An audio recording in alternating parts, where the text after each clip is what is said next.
This is episode 78 of Changing the Face of Yoga, and I'm speaking to Amber Karnes of Body Positive Yoga. And she discusses her journey in getting yoga to be more inclusive. Let's listen. Hello, and welcome to Change the Face of Yoga, teaching toddlers through golden oldies. I'm very excited to be talking to lots of yoga teachers who will explain their passion for teaching yoga to students with different ages, physical fitness levels, wellness levels, and different goals. They will explain the benefits of yoga for these students and will be including teacher tips and pose modifications. I am Stephanie Cunningham of Yoga Lightness, and I've been teaching over 50s for 10 years. So this area is my passion and the passion of many other yoga teachers that you will be listening to in this series. Thank you so much for listening, and let's get started. This is Stephanie Cunningham, and I'm going to interview Amber Karnes today. And Amber is the founder of Body Positive Yoga. I love this. She's a ruckus maker, a yoga teacher, a social justice advocate, and a lifelong student of her body. Her commitment to accessible, adaptive yoga practice empowers thousands of diverse practitioners around the globe. She is the creator of the Body Positive Clubhouse community and co-creator of Yoga for All teacher training. She is an accessible yoga teacher, trainer, Yoga International featured teacher, board member for Project Yoga Richmond and Accessible Yoga, and a contributor to the Yoga and Body Image Coalition. Through her workshops, retreats, teacher trainings, and online yoga and wellness offerings, she seeks to further the message of consent, agency, body sovereignty, and accessibility for all, on and off the yoga mat. So welcome, Amber. That's quite an introduction. Anything else you would like to add to that? I live in Richmond, Virginia with my husband, Jimmy, and our dog, Garnet, who we just adopted a few months ago. Yeah, I don't know what else to add. That was good. Thank you. Thanks for having me. I'm excited to be here. Oh, that's great. That's great. I'm excited that you are here because this is quite a bio here. Let's get some definitions in. You say you want to further the message of consent. And what exactly do you mean by that? Sure. Well, I love that we're starting here. So most of my work these days is working with other yoga teachers, both around how to make yoga, the tools of yoga, the practices of yoga, our classrooms, yoga studios, the places we practice, more accessible to everyone. And one of the ways that I think we can go about doing that is by, really making sure that the folks who come into our spaces, our classrooms, feel safe and feel welcome and feel accommodated. And creating a culture of consent, especially around touch, is really important to me and a foundational part of trauma-informed and trauma-sensitive yoga teaching. And so, that's something that I really work with teachers on, because I think that in a lot of 200-hour training programs or just in teacher trainings in general, I've noticed and definitely in yoga classes that I've taken as a student and after I became a teacher, I sort of noticed a culture of make physical adjustments / assist first, ask questions later, or, things like that. And that physical touch is just something that's assumed that it might happen to you. I've definitely had lots of, really aggressive or invasive adjustments, or also just adjustments or assists that I didn't expect or maybe didn't want. Teachers sneaking up behind you for the old hip adjust and downward facing dog and things like that. And so, I'm very fortunate in that I'm not a victim of a lot of physical trauma or abuse or things like that, but there are plenty of people who come into our yoga spaces who are. And whether or not someone has suffered trauma or not, there's lots of reasons why people might or might not want to be touched. Folks in chronic pain, if you touch them, it can set off a flare. Maybe you're just having a bad day. Maybe you would rather stay present on your mat and really have a moment of inquiry with your own body and not introduce an outside stimulus. There's lots of reasons why touch from a yoga teacher might not be welcomed. But I often find that in classrooms, there's not really a method for obtaining consent or giving students a chance to opt in or opt out of whether they'd like to receive adjustments and assists. So it's something that I'm very intentional about in my classrooms, like finding ways to obtain consent around touch. I'm a teacher that uses touch sparingly and usually only if I feel it's necessary for safety or to clarify an energetic action in the body, things like that. So yeah, creating a culture of consent is something that I encourage all teachers to do in their own classrooms. And I have a lot of ideas about obtaining consent around touch, but I'll pause there and see. Well, let's go into that, because I think I agree with you. I use touch extremely rarely. And yeah. Had a bad experience in a class once with that. Mm-hmm. So I'm on your side on that. So what would be your tips to encourage that kind of mindset, shall we say, for teachers and studio owners? Sure. So I think I'll talk about mindset and then like some strategies and ideas. So, to me, the mindset sort of encompasses more than consent around touch, and sort of how I approach teaching in general, that that the focus of my teaching and how I, encourage teachers to think about their yoga classrooms is that it's a collaborative process between teacher and student, because we don't live in their bodies, right? We can't do their practice for them. We don't really actually know what they're feeling. We can maybe make some observations. We can go on information that they give us. But in the end, at the end of the day, it's the student who has the agency to control what they do with their bodies. But I think a lot of times, especially in yoga environments, that agency gets taken away a little bit, and touch is not optional. Touch is just something that happens whether or not someone wants it. So to me, it's part of, respecting that the student is a human being who deserves, consideration and respect. And that just because I'm the teacher at the front of the room doesn't mean that I'm the expert on their body. I'm absolutely not.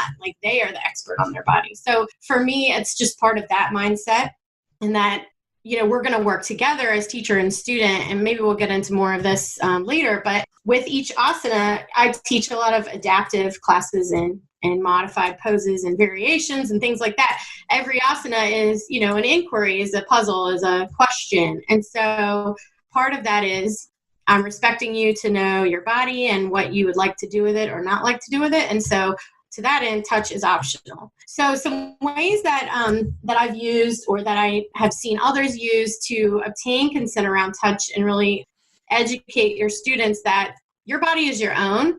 And this is important not just for your classroom, but when they leave your classroom and go out into the wider world or another yoga class or, any situation, giving them the agency to say, no, I prefer not to be touched right now. I've had multiple people come up to me after a class or a workshop with kind of tears in their eyes. It never occurred to me that I could say no, to a teacher. And there's definitely been times when I haven't wanted to be touched in a yoga class, but I thought that was just the way that it was. And it's really empowering to know that I can set those boundaries. So it reverberates further than just your particular class. But anyway, some strategies that I've used, I really like using consent cards. So you can buy these online. There's various, people that sell them, or you can really simply make them yourself. Basically, it's a small card, or kind of the size of a drink poster or something, that says yes on one side, no on the other side, or whatever variation of that you'd like.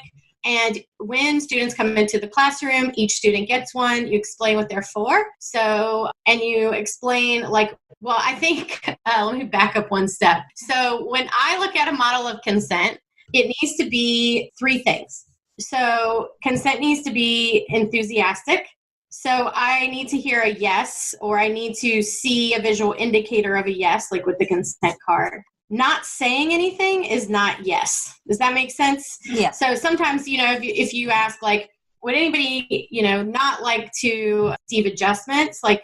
To me, the fact that no one raises their hand, that's not a yes, right? So we want enthusiastic consent. I want a definitive yes. Consent also needs to be ongoing. So just because someone consents to be touched at the beginning of a class doesn't mean they necessarily want to be touched towards the end of a class. So we need ways to either check in or be able to know that we have that like blanket consent to touch a student, whatever way we're going to obtain that. And also it needs to be informed. So just asking students, like, if you would not, this is how I see a lot of teachers do it. It's like at the beginning of the class, everybody's in child's pose or has their eyes closed or something like that. Like, if you don't want adjustments today, raise your hand. Now, if it's my first time coming to yoga, I don't know what adjustments means, right? I don't know that means that you might come put your hands on me, right? So we have to know what we're saying yes to. And so when we pass out the consent cards, we explain, like, this is a consent card.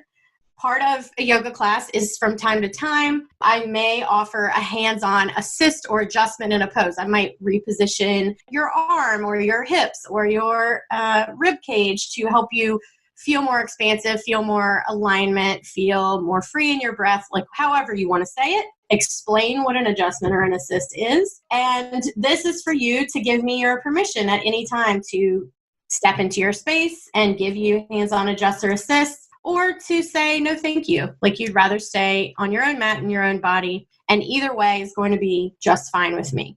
So that way the student has the freedom to say yes or no at any time. All you have to do is glance down once you're in their space, and then you know what to do.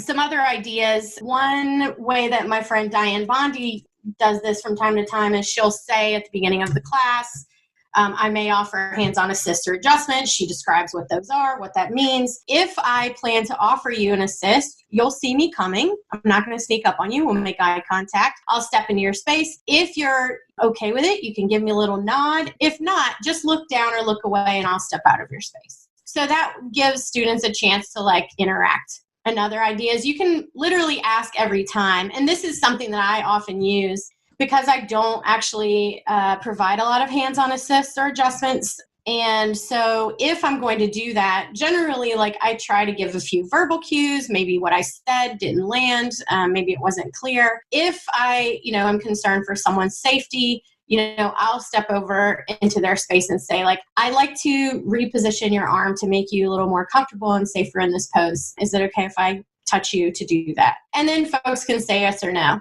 A tweak to the way that I see a lot of teachers go about this was just at the beginning of the class, asking, like, if anybody doesn't want to assist, raise your hand. I would just make one small tweak to that, which is let them opt in rather than opt out. So it's easier to say yes to a teacher than to say no to a teacher, right? We want to please the teacher. We have that, whether we deserve it or not, there's a bit of a power imbalance there, right?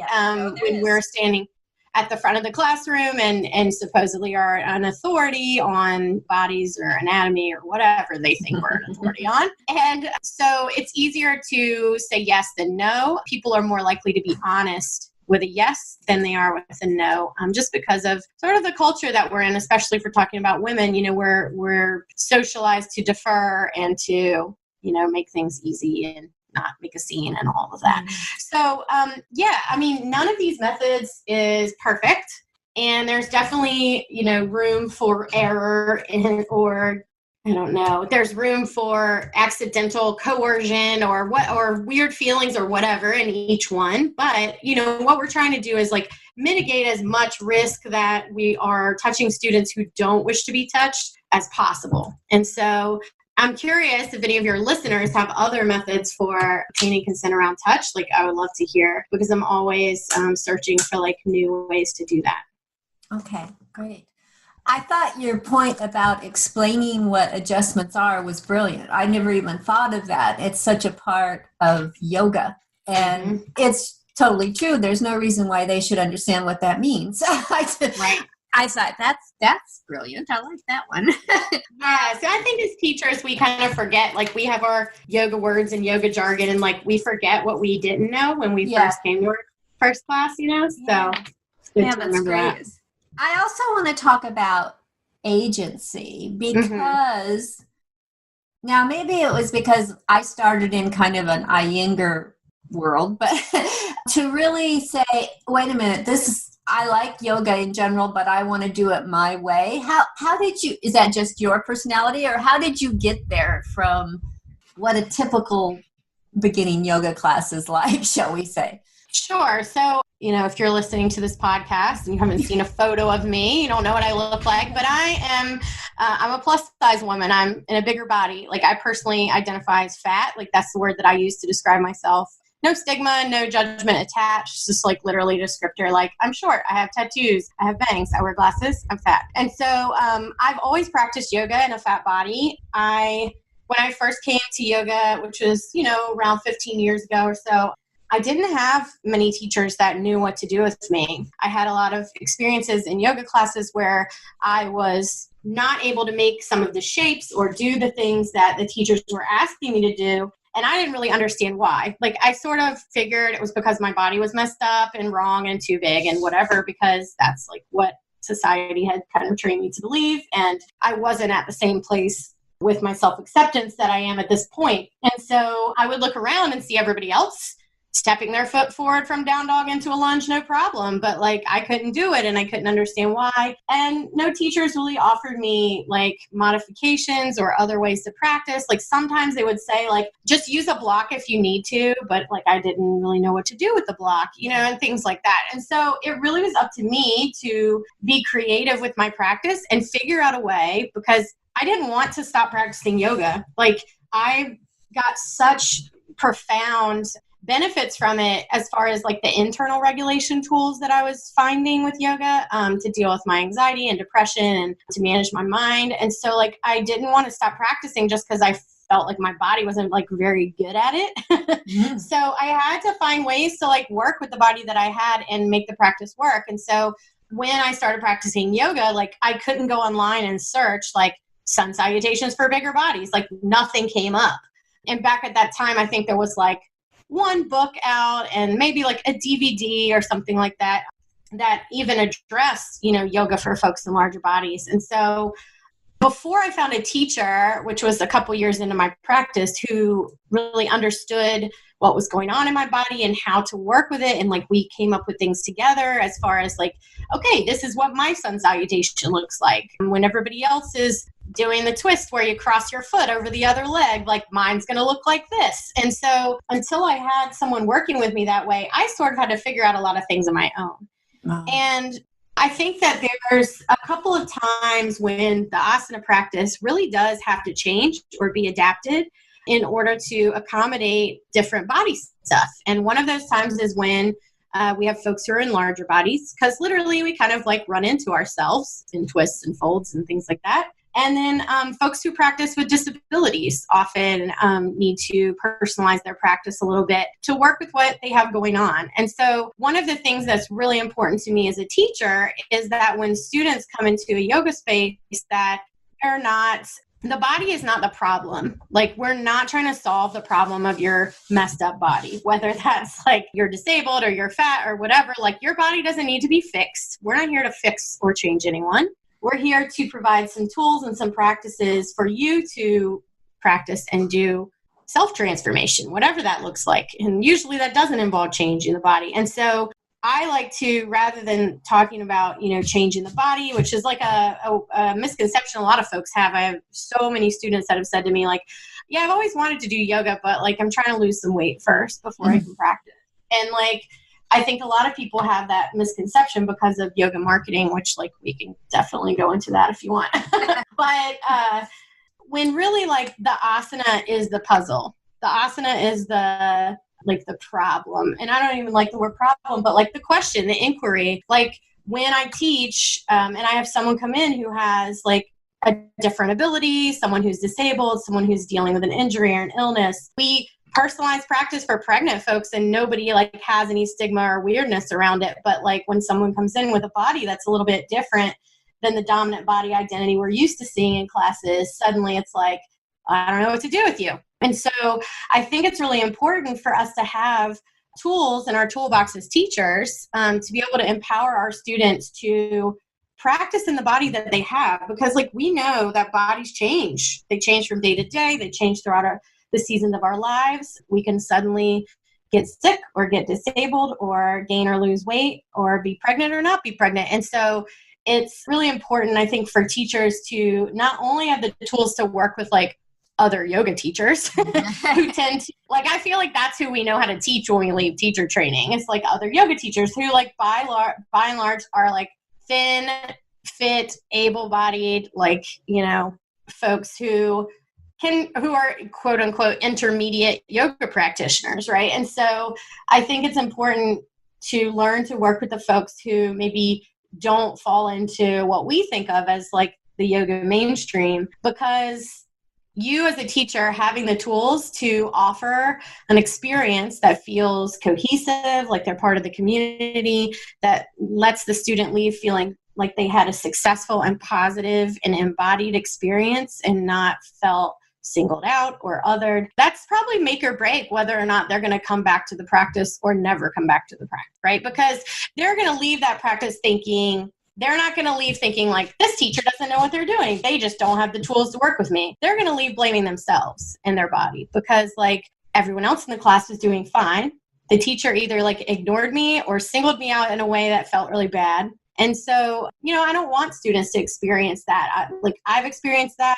I've had hundreds of other students that I've worked with who have experienced something similar. And so I think it's really important as a teacher to have those tools in your toolbox so that you can give your students a little bit of agency. And like, to be clear, we're not like giving them agency, like they already have that. But I think that society has trained us, especially those of us who are in marginalized bodies or marginalized identities, society has like taken a lot of our power away, and like the system does that. And so it's really great gift that we can give our students in the yoga classroom to be able to hand some of that power back and say like, no, here, you're in charge. Like, we're going to work together. I'm going to guide you. I might give you some, you know, tools to work with. We're going to ask some questions, and then you're going to be empowered to use the body you have in the way that you want to do the physical parts of this practice. Okay, great. I teach older people, so I know exactly what you're talking about because first of all, yes, they don't feel that they're part of yoga because there's no pictures of older people doing yoga. It's only very young, slim people. And so I understand that very well. I'd really like to get to how the practice of yoga helped you make peace with your body. But first of all, I'd like some practical tips for yoga teachers and studio owners who want to make their classrooms more inclusive and accessible. I think that's a really important idea that people may not even realize that it doesn't feel good for some people. That's definitely true. And I think, you know, for those of us who are teaching yoga, which, you know, most of us are pretty privileged, like we're able-bodied, we, you know, are traditionally able-bodied, we are, you know, we're able to like pretty much move through spaces and feel like we're welcome. And we are pretty used to the fact that physical spaces will be accommodating to us and things like that. So sometimes it's hard for us to even know those barriers are there, but those barriers are very real to folks who have marginalized identities. And by marginalized, I mean people of color, I mean LGBTQ folks, I mean folks who are in bigger bodies, disabled folks, older folks, people who do not fit that sort of dominant body identity that we think of when you Google yoga and you see like who comes up in Google Images, right? So like pretty much anyone who's not thin, young, super white, super flexible, super able-bodied, like that's who we're talking about. And so a couple of things to mention, like accessibility looks a lot of ways. Often when we think of the word accessible, we think like, oh, does the place have like a ramp for a wheelchair? But like that's not the only way that accessibility looks. So accessibility looks like, yes, that access to the physical space. I know tons of yoga studios that are up a flight of stairs or 2 or 3 flights of stairs. And like, right there's a whole subset of people who cannot access your space. Now, I know not every yoga studio owner has the means to like relocate their space, but I think it's important when we look around our classroom and we see like who's there and who's not, more importantly, like why are they not there? And so if there's not a way for folks with a disability, people who use an assistive device, maybe older folks or people who have been less active to like get into the space, that's one way that accessibility looks. Financial accessibility is one way that we can go. Are the classes, the workshops, and the programs that we offer, are folks able to afford them? And if we can't have too much control over like the price, right? Like you can't underprice every studio in your town or you're going to start running into some problems. both in like the amount of money you make and also like just in the market in general. But, what scholarship opportunities do you have? I've been experimenting with a couple of things in this regard. One, just offering a certain amount of partial or full scholarships to any course or program that I have. Another way would be to use something like tiered pricing. So let's say for a workshop, there's sort of a pay what you can model where you could pay a subsidized rate, which is like, maybe half of what the workshop truly costs. You could pay the rate that it actually costs to run, or you could pay like a sustainer rate. If you can afford to pay a little bit more, the extra money will go toward the folks who need a scholarship. So there are lots of ways that you can consider like financial accessibility.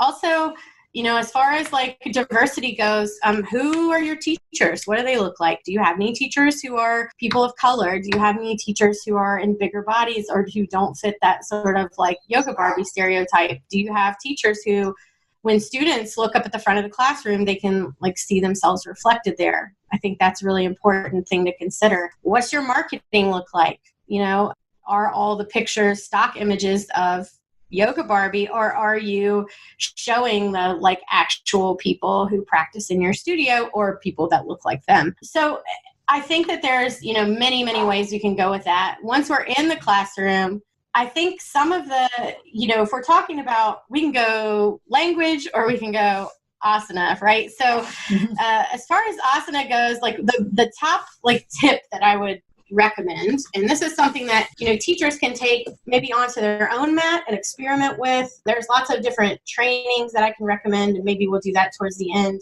that help you to think this way and to give you additional tools. But rather than looking at like the pose has to look like this, like the traditional expression of the pose or whatever.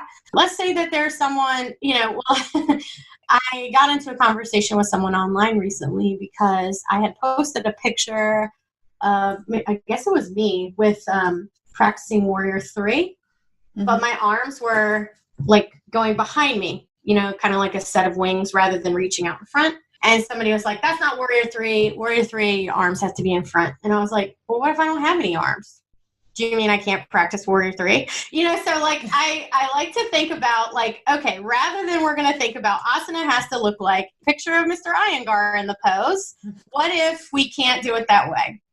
So rather than looking at shapes, we're going to ask, what is the point of the pose, right? Why are we practicing this particular posture? And, usually there's many reasons why we practice a particular posture, but to go to sort of like pick 2 to 3 things that we want to try to accomplish with this pose. So let's take sun salutations, for instance. Sun salutations are sort of like, I know if I show up at almost any yoga class, like that's what the warm-up is, straight into sun salutations. And so like for folks who maybe like need a little bit more time to get into postures, need a little bit more warming up, like older folks, especially people who are dealing with injuries or chronic pain, like all that up and down, up and down, up and down right at the beginning and moving so quickly is not very friendly to them. Or maybe in general, sun salutations are not accessible in the traditional expression of that sequence. So what's the point of doing a sun salutation?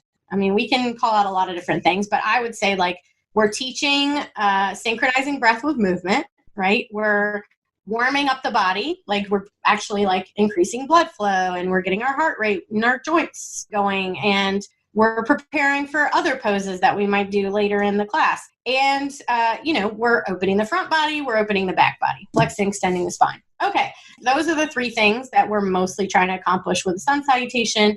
Is there any other possible way that we could do those 3 things? Yes, obviously so. So if we have someone in the class who is not, for who sun salutations are not appropriate for, what's a different way that we could accomplish, a warm up, flex and extend the spine, synchronize breath and movement, and have them feel incorporated into the class? Now, one option is just to provide some different modifications or variations on a sun salutation, using a prop, using a chair, using the wall. Another option is to do something different altogether. So, and we can look at this in any given pose. We can look at inversions, right? So inversions, generally, like I like to think of it as like 2 sort of actions.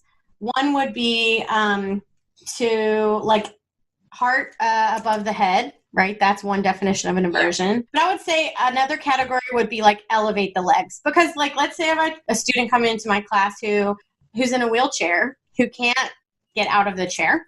I'm not going to be able to get their head below their heart in very many ways at all. Right.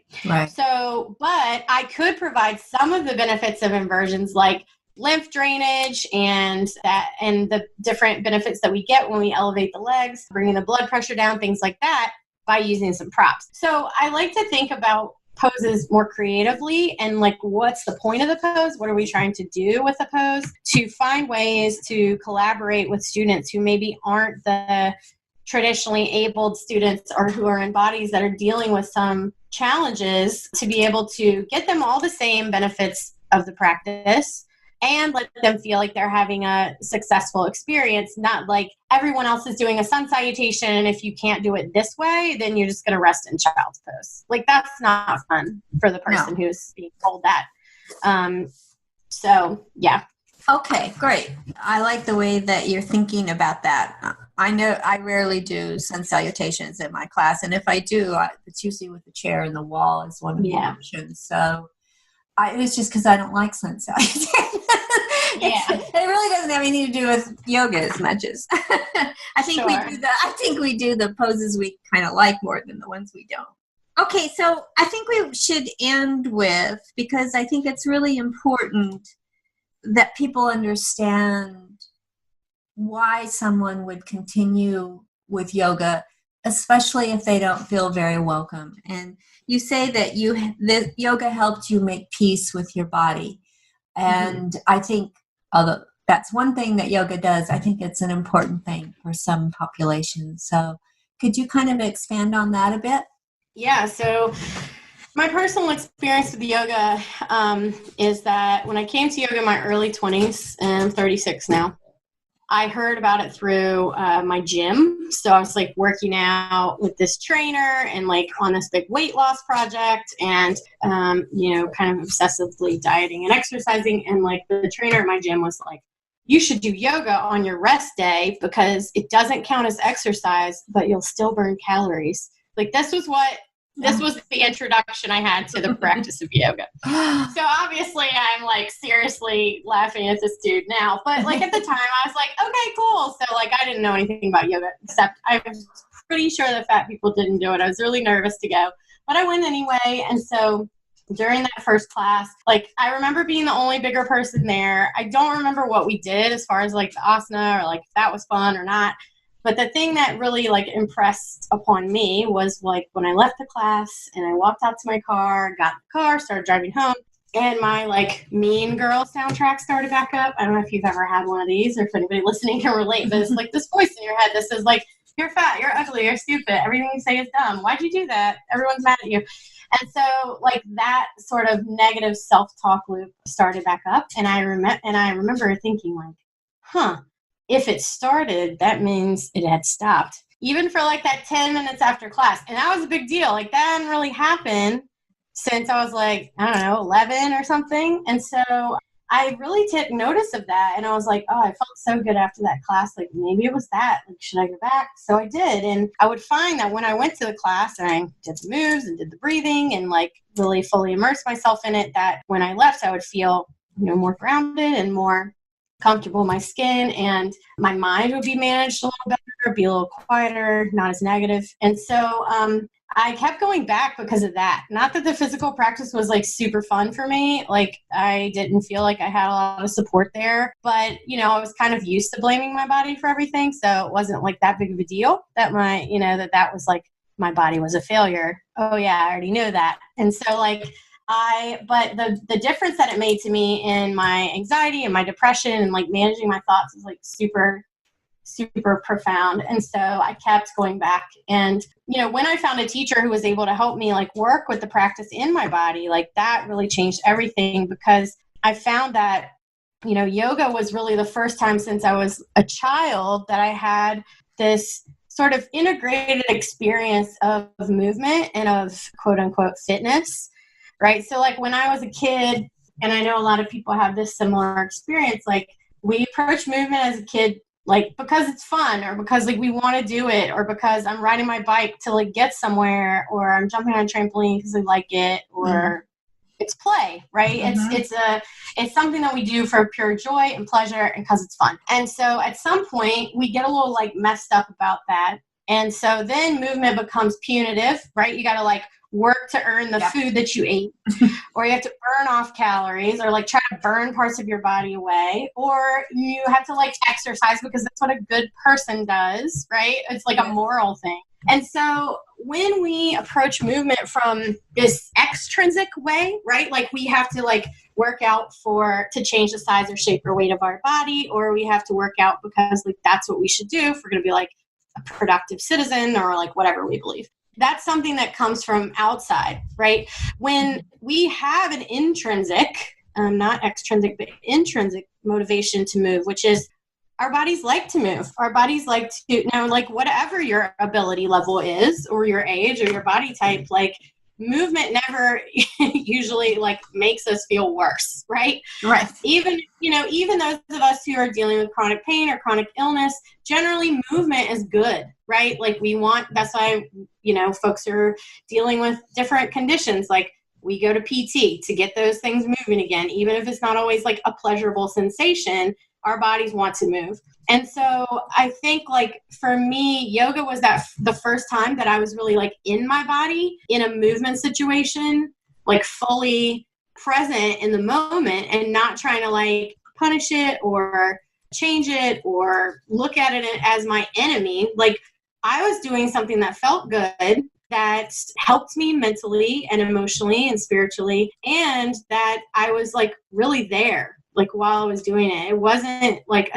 this sort of like, I don't know, I guess like from the time I was like a preteen or something, I had this like separation in my mind. Like I was never just like in my skin unself-consciously doing whatever. Like I was always aware of like the amount of space I took up, or like I was self-conscious about like, am I going to look stupid when I do this? Like I was always sort of like watching myself like everybody else. And I think there's plenty of reasons for that. Society sort of socializes us, especially as women, to like be trained to be aware of like the male gaze and like how we're being perceived and how much space we take up, and don't like be too loud or be too tomboyish, or like all of those types of messages that we get. And so I think, as society started to kind of like creep into my brain with that messaging, like I really divested myself from like participating with my body. Like I didn't even want to acknowledge that it was there. And especially when I went through puberty and like I became like someone who is in a larger body, I definitely didn't want to think about it then, or like treat it nice or anything like that. Like it was always something to fight against. And so yoga was like the first experience that I had that it didn't have to be that way.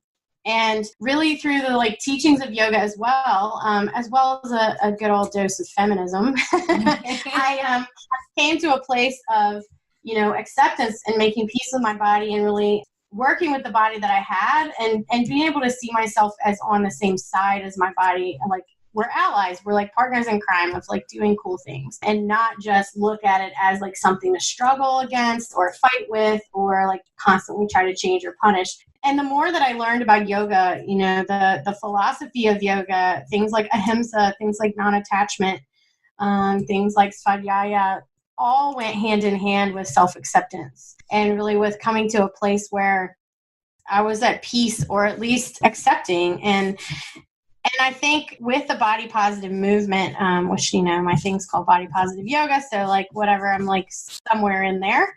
I think there can be this like relentless cheerleading to like love your body, right? Like that if we, do the goals of like body positivity, then that means we're going to like think that we're beautiful at all times. And like, I don't really think that has to be the goal. For me, it was just really freeing and kind of like a really long way to come to get to a place of acceptance where like, I don't really think about my body too much unless like I'm doing something strenuous, or like I have to, you know what I mean? Like unless I encounter it in that way. And so like being able to come to a place of peace and acceptance of my body was really freeing of a lot of like my mental energy, and helped me to get to a much more like grounded and present place. And yoga was like one of the biggest catalysts for that, and like the best tool that I found for self-regulation and for really like the self-study that has to happen to come to a place like that, for me, in my experience anyway. So yeah. No, that's wonderful. One of the things that you just said just a second ago, which I think is important, is that it frees up your mind. Because if you sit and say, I don't have the body that everybody else says I should have, you spend an enormous amount of time thinking about that. And yes. it's so free not to have to say, this is it. This is the body, and it does these things, and I appreciate it for doing that. And so I think that's really important what you found out through yoga. I don't know that that's something that people who aren't in yoga realize, what the mental mindset that yoga can produce is so helpful. Oh, this has been a great interview, Amber. You're a wonderful speaker and very passionate about what you do. I want people to know how to get a hold of you, and her website is www.bodypositiveyoga, all one word, .com. Instagram is Amber Karnes, and that's Karnes official, again, all one word. Body Positive Yoga on Facebook. And I want to really thank you for being on the podcast. I think what you have to say is really important, that unfortunately yoga is seen in one way, and yet we all know that it can be good for almost everyone. And it's just how you're taught and how you think about it. So thank you so much for being on. I think it'll be a really well-received podcast. Thank you. Thanks for having me. And if I could just mention two resources for folks. So if you're listening to this and you're like, oh gosh, I realized that I didn't get a lot of this in my teacher training, and you're looking for additional training or continuing education, there's two things that I'm involved with that I'd love to share with you. One is the Yoga for All teacher training, which I developed with Diane Bondi, who's a wonderful teacher from Canada. She presents all over the world. So you can find some free training and get on our email list for the next time that we open that. It's a 35-hour training. It's all online, but there's a mini course that you can get if you go to the site, and it's yogaforalltraining.com. And then the other resource is the Accessible Yoga Teacher Training, which is Accessible Yoga is founded by Jeevana Heyman, who I believe you've had on your podcast recently. And I'm a trainer for them. Jeevana leads trainings. It's a 3-day in-person training, and they happen all over the world. And you can find those at accessibleyogatraining.com. So hopefully that will give you some resources to pursue if you're interested in learning some more or developing your teaching tools a little more. So thank you so much for having me and for the opportunity to talk with everyone. I really appreciate it. Well, I'm glad you agreed to be on. It's great.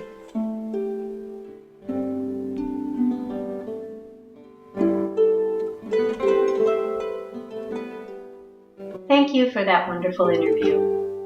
If you would like to be a guest on Changing the Face of Yoga, please go to my website, www.yogalightness.com.au, and under the Changing the Face of Yoga tab, you can complete the Be Our Guest form.